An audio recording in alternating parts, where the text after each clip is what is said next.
Hi hello welcome back to our YouTube channel. நான் கோமல். இன்னைக்கு நம்ம ஒரு சர்ச்சோட ஹிஸ்ட்ரி பற்றி தான் பார்க்க போகிறோம். அந்த சர்ச் நேம் வேறு எந்த சர்ச்சும் இல்லை, சென்ட் தாமஸ் சர்ச் தான். இந்த சென்ட் தாமஸ் சர்ச் வந்து உங்களுக்கு எல்லாத்துக்குமே நல்லா தெரிஞ்சிருக்கும். இது எங்கே இருக்குது அப்படின்னா நம்ம சென்னையில் தாங்க இருக்குது. ஸோ சென்ட் தாமஸ் சர்ச்சை நம்ம சென்ட் தாமஸ் சர்ச்சை விட வேறு என்னெல்லாம் சொல்லுவாங்க அப்படின்னா, சென்ட் தாமஸ் கேத்தட்ரல் பெசிலிக்கான்னு சொல்லுவாங்க, இல்லைன்னா national shrine of saint Thomas அப்படின்னு நம்ம சொல்லுவாங்க. இந்த சென்ட் தாமஸ் சர்ச் பார்த்தீங்கன்னா 16th செஞ்சுரியில் ஸ்டார்ட் பண்ணது யாரால அப்படின்னா போர்ச்சுகீஸால.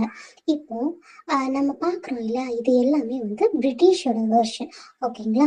இந்த 16th செஞ்சுரி, அதாவது 1523 சாந்தம் சர்ச் வந்து போர்ச்சுகீஸால ஓப்பன் செஞ்சாங்க. ஓகேங்களா. அடுத்து 1893 பிரிட்டிஷ் வந்து இந்த சர்ச்சை வந்து ரீபில்ட் பண்ணாங்க.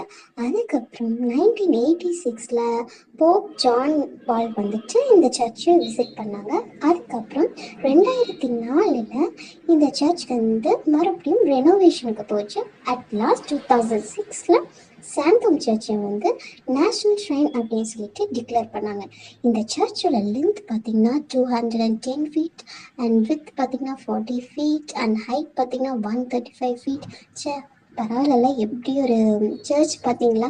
இந்த சர்ச்சோட ஸ்பெஷாலிட்டி இன்னொன்று இருக்குது. என்ன அப்படின்னா, இந்த ஜீசஸோட அப்போஸ்தலர்கள்னு சொல்லுவாங்க இல்லையா, அவங்களோட அந்த கல்லறை மேலே கட்டப்பட்ட சர்ச்சில் 3 சர்ச் இருக்குங்க.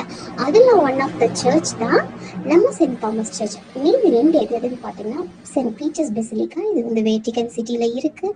அண்ட் அனதர் ஒன் வந்துட்டு சாண்டியாகோ டி கம்போஸ்டலா கேத்தட்ரல் அப்படிங்கிறது ஸ்பெயினில் இருக்குது. ஸோ இந்த மாதிரி மோர் வீடியோஸ்க்கு நம்ம சேனலை சப்ஸ்கிரைப் பண்ணிடுங்க. தேங்க்யூ.